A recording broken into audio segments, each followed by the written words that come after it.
Well, firstly, thank you, Nick, and thank you to the organisers for this really lovely invitation to be here at this important meeting. I think about the opportunities to take back the agenda and have a look and see if we can really mess with physicians' heads in getting control of CLL. So I'm a consultant haematologist at the Leicester Royal Infirmary in the Midlands of the UK. I've been interested in clinical trials and CLL for a long time on the CLL trials committee and the UK CLL forum. I suppose I've been active in that for a little while. I worked with David Osier and Terry Hamblin in Bournemouth before disappearing up to Leeds when I worked with Peter Hillman on some of the early alemtuzumab studies and things there before moving to Leicester about 15 years ago. That's me. I believe we're on. I believe you're on, and you have your clicker, and okay. Ball's over to you. So you may be familiar with the work of Ludwig Wittgenstein. It's a strange way to start a CLL talk, but this is all about words, semantics, describing things, the language we have, the movement of our language, and sharing that the words and language that we use, the linguistics that we use in CLL and medicine generally, and how that language becomes more precise as we move forward and understand biological concepts increasingly, but also about finding a new language and new concepts as there is an increasing engagement from our patients with this disorder. So trying to speak clearly about things is always a challenge, so let's see how we get on with that. Colleague in Stockholm used to talk about getting confused at a higher level. So maybe we can just see how confused we can get. I hope that there might be some reveal somewhere. I'm going to talk essentially about some of the clinical aspects of CLL and how variable and different it can be as a challenge to this single disease entity. I'm going to talk about some of the immunological aspects of CLL and how it appears to be quite dichotomous in many ways, and about some of the genetic anomalies that we see in CLL as well. So I think it's been very helpful not to have been first on the list today, in fact. So I'm happy with my position in the batting order. So what's in a word? CLL, SLL, I think these can be understood as two synonyms somewhere along a spectrum of a disease entity. When something is a lymphoma, clearly we think of it as being predominantly in lymph nodes, and when something is in the blood, we think of it and describe it as being a leukemia. So really, it depends where the diagnosis comes from. If one of my surgical colleagues takes a lymph node biopsy without doing a blood sample, then the pathologist might call it SLL. We then do the blood test, and lo and behold, there is CLL in the blood, so we might have called it CLL in the first place. So there's a bit of a spectrum. So one disease so far. We've talked about lymphocytes already, so I won't go on too much about these, except to say that, yes, they are both in the blood and traveling through these service ducts, the lymph glands, lymph channels, and into those interchanges we call the lymph nodes. So in terms of staging and those individuals who have a different clinical course, some with more disease than others, again, I guess this is part of a spectrum of bulk disease with a staging process that starts off with blood cells being detectable, then lymph nodes, and then trumping it all really in the staging systems that we've got, bone marrow failure. So bone marrow function is really key in the more advanced stage CLL, Binet stage C or Rye stage 3-4. It's still one disease so far, okay? And we've seen this in numerous clinical studies. This is from a Barcelona data showing that Binet stage A or Rye stage 1, really those patients live for longer and do better than patients with advanced stage disease. And this goes back to data going back right down to the 70s and before, when those original papers were published. And of course, it's still relevant today. So this is the CLL International Prognostic Index, which was published really just hot off the press, and it still maintains a system of scoring where Rye and Binet staging are at the heart of it. And we can see that a score based on the presence or absence of a mutation involving a protein called P53 and P53 gene on the 17p chromosome. And you're going to hear a lot about that, so I'll make no apologies for mentioning it now.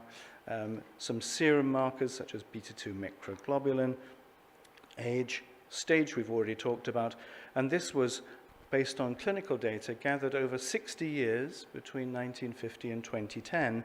Now, obviously, there's been a lot of technology changes between those years and also moving on after that. So we've got a lot of new technology involving really sensitive screening and testing of DNA, looking at mutations in the DNA, such as a thing called next-generation sequencing, which I'm also going to talk about. So these are all great words to use. So next-generation sequencing, we'll talk about that.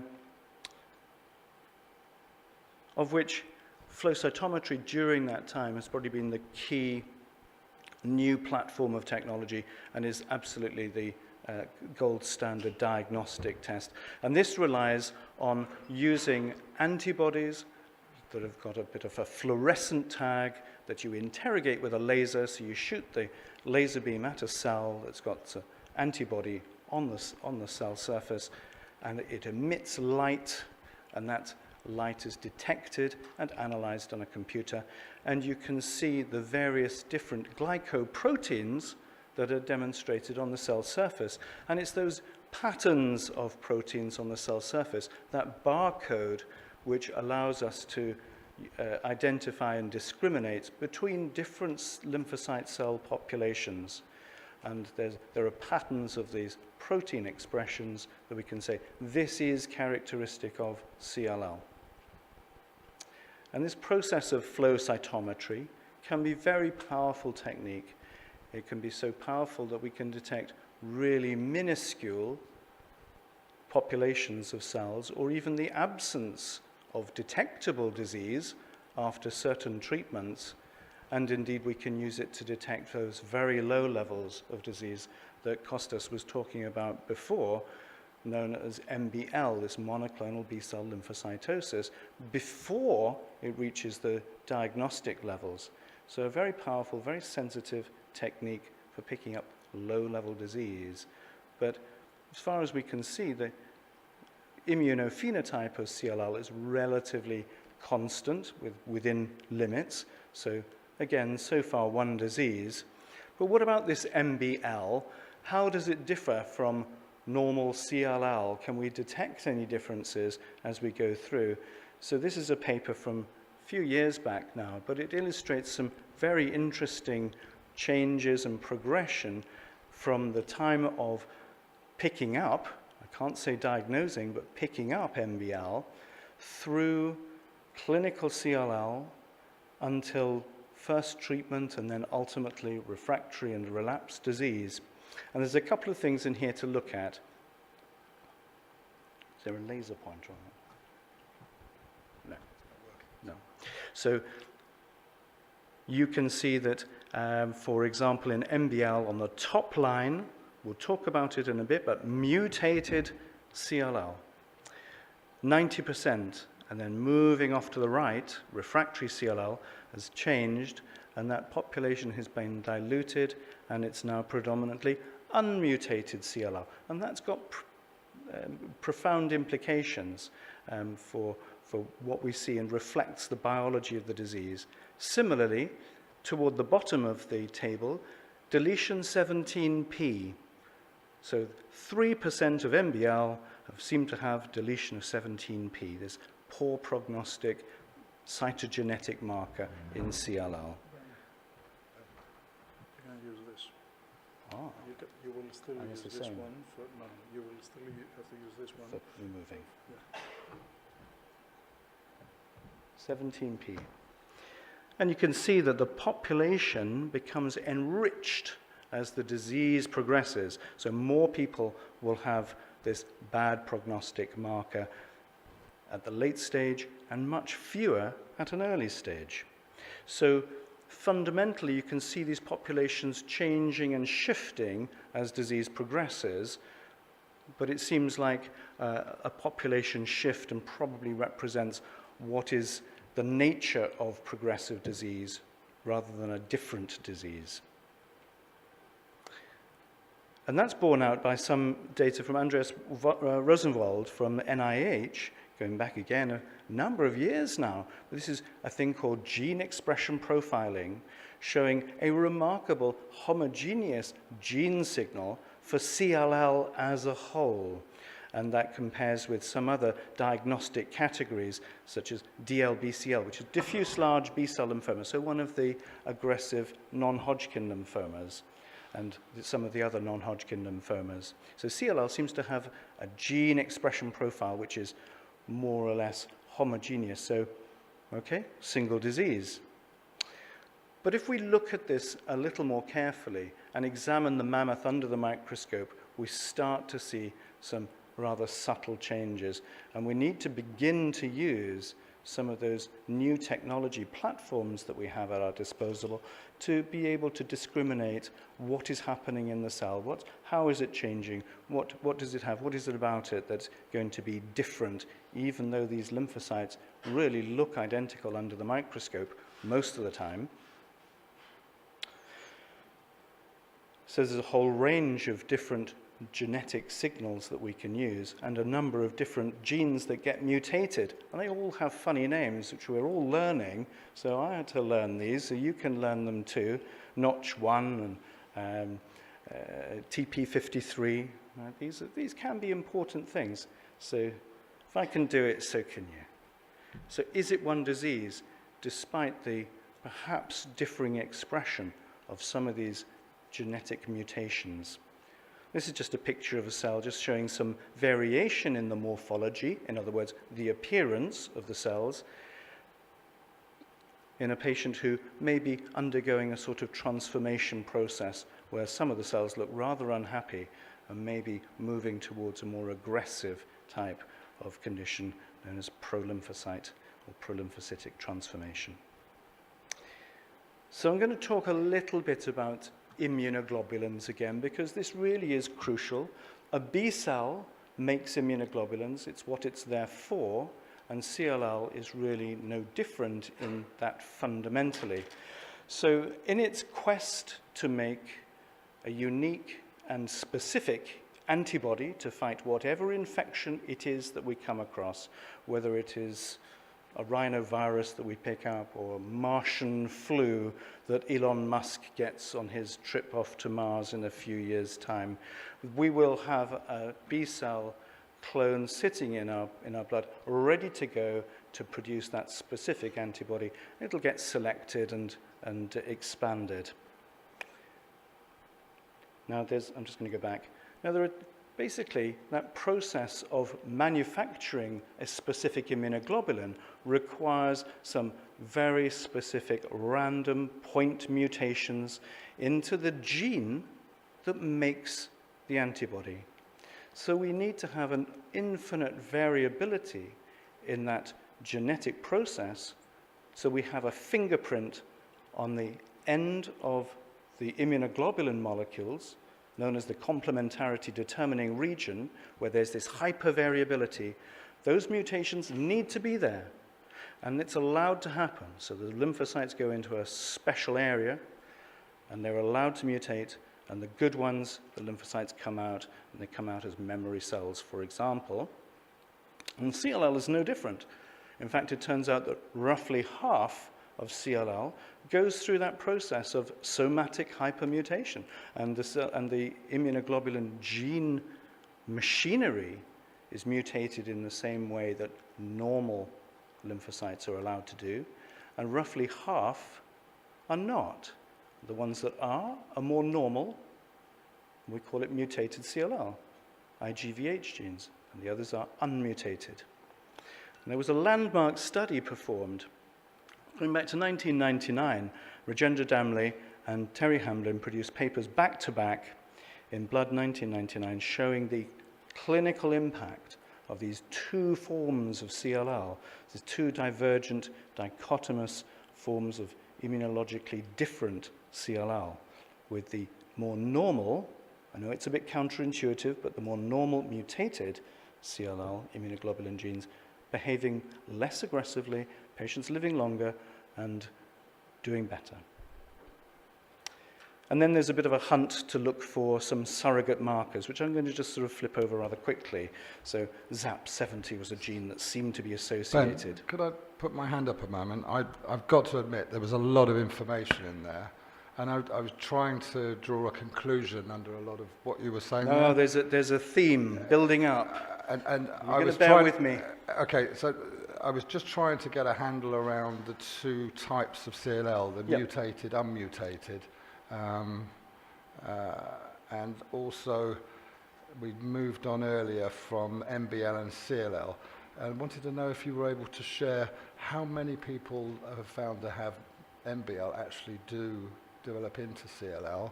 And I know when we were in with the immunoglobulins there and the memory cells and two different routes. Yeah. Okay, I don't know that we got this fully sussed and nailed yet. Right. But we know that the MBL group is enriched for the mutated forms. So people with lower levels of CLL-like cells, the majority of them are going to have mutated CLL. So as the proportion goes up into diagnostic CLL, it's about 50-50. So presumably the ones with unmutated CLL or unmutated cells as part of their MBL profile are more likely to go on and progress and have CLL, but clearly not all. Kostas has probably got some perspective on this. So Ben, if you will, and Nick, Please. if you will allow me, I would like, a bit of a beginner's immunology. Because I admit to being a bit, frustrated by the amount of very correct information that you gave us. So just think, have you played, or if you have kids or grandchildren, or if you have friends with kids, you've given them Lego? Okay, so what you find in every Lego box is different bags with different pieces. So a child opens these pieces and starts taking one part from here and another part from here, and then you get a figure. And if this child is inventive and clever, every day he or she may come up with a new, slightly different figure by combining the different parts from the different Lego bags in a random fashion. This happens with the B cells as they grow. They try to produce a unique immunoglobulin. So they do it by taking different Lego pieces from different Lego bags at random. As you understand, if you do it at random, then you multiply the chances. If you have one bag with 50 pieces, another one with 30 pieces, and the third one with 100 pieces, and this happens randomly, you have many possible combinations. Now, when your child joins the arm, something may happen, and this may be differently connected or joined. This happens with the immunoglobulins also. And now, these beautiful ladies, they are clearly defined as ladies, but they are dressed differently. And tomorrow, if you take off your glasses, you will look differently. So the glasses, the clothes, the hats, they are what Ben called as somatic hypermutation. These changes happening in the immunoglobulins to make them unique. These mutations are different from the bad mutations in every other genes. These somatic hypermutations are a phenomenon, are a feature of the immunoglobulins only. They don't happen anywhere else. They happen only in immunoglobulin genes. And the dichotomy that Ben nicely presented to you is concerns the fact that a very large 60% of patients with CLL, they express immunoglobulins. Do you remember the immunoglobulin, the unique marker that I showed and then Ben elaborated on in his talk? So they carry this decoration, this somatic hypermutation. These are doing better than the others. Now, this is a fundamental distinction. Okay, in the pre-meeting with Brian, we already touched upon it. So this fact is fundamental in every discussion about CLL. Sorry, Ben. And getting back to MBL and what you asked and what you mentioned, we have had the opportunity to systematically analyze individuals, because they are not patients, individuals with MBL. There is a clear message. If you have 4,000 cells rather than 5,000, then you have very high chances of having 5,000 cells in 1 year from now or 2 years from now. If you have 100 CLL cells in your blood rather than 4,000 or 4,500, then the chances are that you will remain there. But believe me, if we collected blood from all of us, and we did a very, very systematic, thorough, and sensitive testing, 50% or even more could be found with small populations looking like CLL. Does this mean that we will all have CLL? The answer is no, because these low CLL populations do not expand. They stay there. And these ones, not paradoxically, given what Ben told you, frequently express mutated immunoglobulin genes. We have published many studies together with Paolo Ghia on this topic. It's an interesting thing. We still lack all the answers, but this is what we know right now. Thank you, Kostas. Please, Ben. I was trying to get some understanding at a base level. Thank you. It's no problem at all. You're going to get rescued from me a few times. That's really good. So I'll stand back and wait for intervention. And if you start glazing over, just shout, okay, please. It's an informal meeting, so just say, hang on a minute, what on earth are you talking about?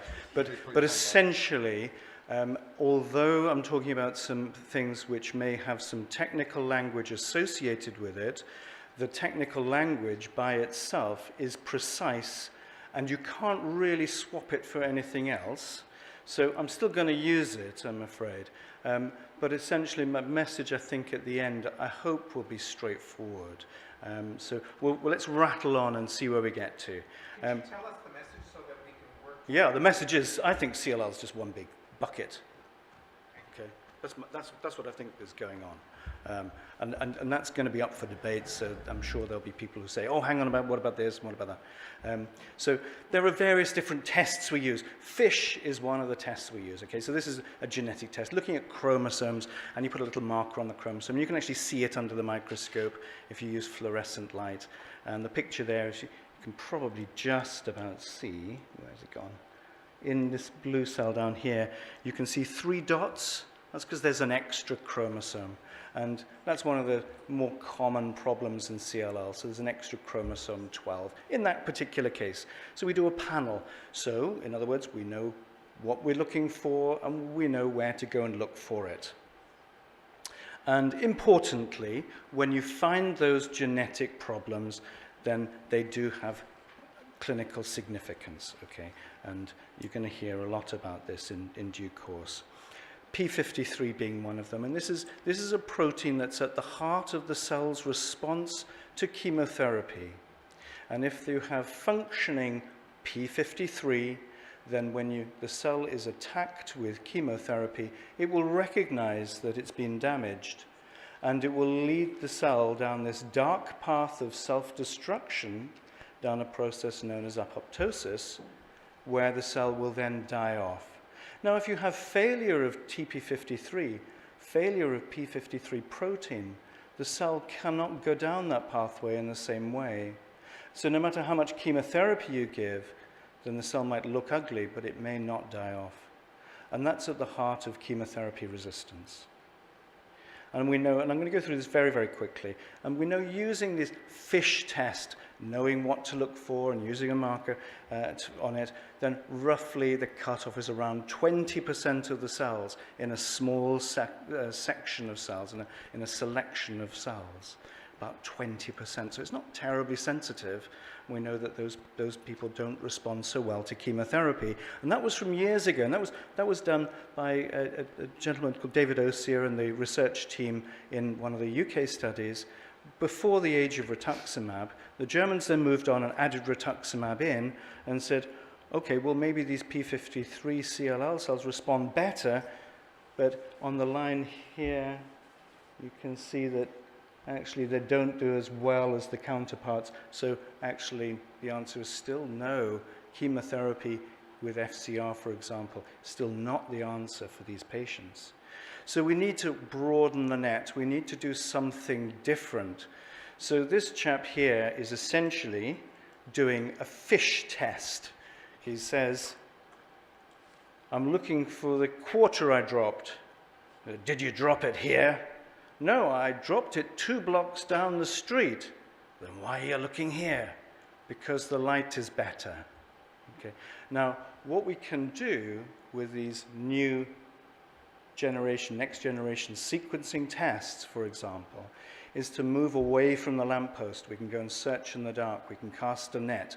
We can see what we pick up and examine it. So you can essentially, using one of these black boxes, albeit a very expensive black box, you can see mutations and work out what the implication is. So we know, using these, what if it was less than FISH? What if it was less than 20%? What if it was 2% or 1%? Well, we haven't had the technology to pick it up at that level until really very recently. This is an important paper from a gentleman called David Rossi and the Italian group, where they looked at small amounts of small clones where they had p53 problems. So they picked up the mutation of p53 in tiny amounts of tiny populations, tiny clones within CLL in a number of people. So when they did what is known as Sanger sequencing, which is really sensitive, but not as sensitive as this next generation, they picked up 35 out of, I think it was 309 cases, but they picked up another 50. So who knows how many we'll pick up if we carry on developing the technology to get more and more sensitive. But at the moment, the harder we look, the more of these problems we find, the more of these subclones. So essentially, I'm going to talk about subclones and the impact. And that looks a bit like that graph we saw with the FISH test. And the more you treat people, the more those clones grow out, the more they start to appear. There was another study looking at lots of other genes. I'm just going to talk very briefly about this one called Notch1. Why not? And we know that the same applies, that the harder you look, the more you'll find small populations with these genetic mutations in for all sorts of things, including, let's say, Notch1.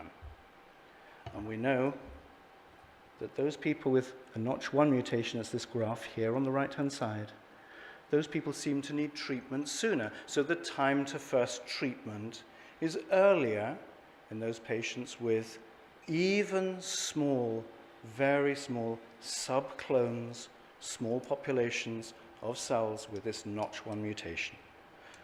And we can also see, again, once more, the impact of tiny subclones of p53 mutations. And this has a problem as well. So what's kind of happening here is that as patients are diagnosed and then move forward with treatment, as the mutations arise through their career as a patient with CLL, they may have clones and subclones of various different hues with different forms of mutations, even several different P53 mutations, that as they receive therapy, because those cells are not killed off by treatment, they get selected for and become a dominant clone. And there may be clones that, do they appear and disappear? We can see that this is just to illustrate that that's probably the case, that one of these graphs here shows that some of those clones start to emerge and then they disappear again. So they ebb and flow a little bit. And there are different patterns about how they might come back that we're still trying to explore. But essentially, coming back to my take-home message, right, is CLL one disease? Yes, the flow is consistent. The gene expression profile looks very similar. SLL, CLL, what's in a name? So staging, bulk of disease, all seems to be part of a spectrum. And there is effective first-line therapy across most cases. And again, that reinforces a single disease process for most cases. Well, is it? Maybe not. What about the IGVH mutation? Where does that come in? Because the disease does appear to be genuinely dichotomous, at least in that way. And there's no single genomic anomaly that characterizes CLL. We can pick up lots of characteristic genomic anomalies, chromosomal aberrations that we can identify. And we can see that there's this evolution of clones and subclones. Can we genuinely map those subclones back to a single genesis? Well, I'm sure there's a lot of work being done on that. But in fact, I just wonder if this Darwinian process, rather ironically, although it produces a myriad of clones and subclones in this kaleidoscopic whirl of different clones appearing, actually highlights that, well, it's probably one entity, rather than trying to justify something with an infinite form of subclone. So the more infinite it becomes, the more I tend to think that it's probably just one big bucket of CLL. That's my perspective. Ben, thank you. That was fascinating.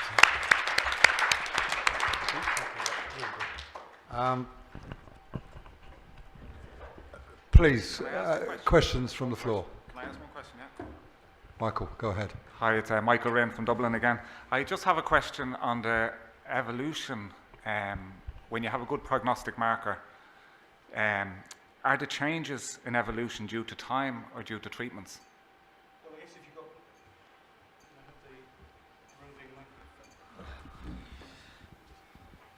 I guess if you've got a good prognostic marker, you're going to be less likely to have treatment. So, is there something else there that we need to understand better? And if it's something that doesn't confer resistance to treatment, then it's likely that clone is going to subside. I have another just quick question. Will novel treatments change prognosis for mutated, unmutated? I hope we're going to see that. That's okay. I very much hope that we're going to see that. I didn't specifically show that, but the novel therapies clearly cut across some of these genetic blocks that chemotherapy has been controlled by, held back by. So it is liberating from that point of view, yes.